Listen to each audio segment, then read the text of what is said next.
Hello दोस्त, नमस्ते, प्रणाम। मैं हूँ आपकी संगीत दुनिया में सोचा आज आप उनके बहुत ही प्यारा सा एक सोहर गीत लेके आया गया है। आप लोग बताइए आप हमको सोहर गीत कैसी लगी।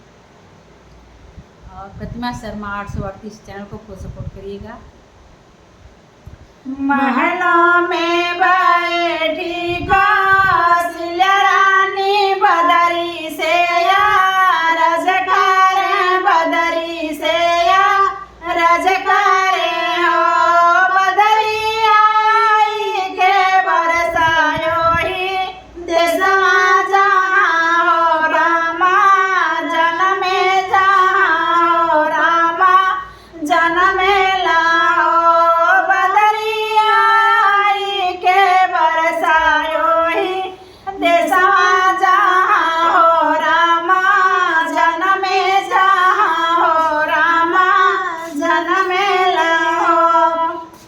रात बदरिया नमी योहिया रात बरसे योहिया रात बरसे लाओ बहनी रही रही चमके भी जुलिया पवन बहे पावन पावन बहे पावन रामा भिजेला